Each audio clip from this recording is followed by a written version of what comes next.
Power to the people. I'm just gonna pick up my little friend here and say welcome again to the second installment in today's walking experience in Copenhagen with Walking Copenhagen, the Metropolis festival. With me, Tim Hinman, wandering around town making sound recordings. Now, you may have probably missed the first live sending, that doesn't matter. The mission today is to wander around Copenhagen guided by ears, listening, and this is the reason I brought my friend here. And I've replaced his ears with microphones, and I'm whispering into this ear, which is essentially the same as whispering into your ear. As you can see, I've also got this big fancy microphone here and a big fancy recorder here. And I've chosen this spot, which is interestingly obviously close to a wasp's nest.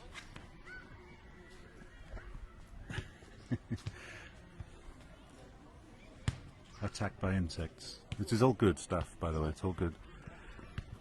The spot I've chosen here is only about 200 meters from where we began an hour ago. And herein lies lesson number one from the great Kung Fu master of sound. You really don't have to go far to start doing this and to start having this experience. The place where I'm sitting now, where I've just been recording, is close to this, behind me, playground where a bunch of kids are playing football. It's a little away from the road. We're surrounded by some trees. We're in a kind of an open square here. And while listening through my super microphone here, and because I have these headphones on, I can hear stuff very clearly. And this is something I'd like you to try at home, kids. I mean, frankly, if you're listening to this on Facebook, your experience is weak. You have a very, very, very small experience of the sound picture that I'm currently sitting in. On the other hand, you have your own sound picture where you're sitting. So essentially what you need to do is to start learning how to listen. Not many of us have ever done this.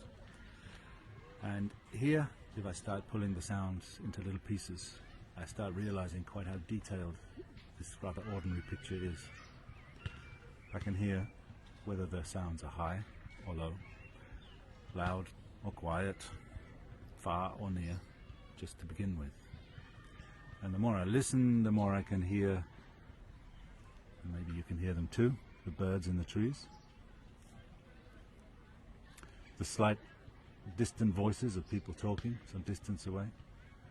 When the wind blows in these cherry trees, the cherry blossoms are falling off and they're rustling around on the ground, making a nice rustly little noise. Occasionally a bicycle will go past. All I need to do essentially is to stop doing whatever it is I'm doing, switch off my eyes if I want to, and just start listening, and to try and follow each sound and register each one as it comes.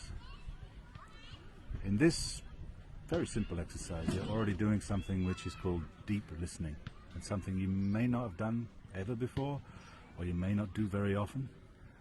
But the mission for today is to just spend maybe the next 2 minutes after you switch off this Facebook that you're looking at right now, and see if you can find the time at some point in your day just to sit still for even a minute or two and just start listening to what's actually happening around you, not what's happening on your computer. And there ends lesson 2 from the Grand Master. I'll be back in 1 more hour and we'll be listening to some more stuff when we find it. Goodbye.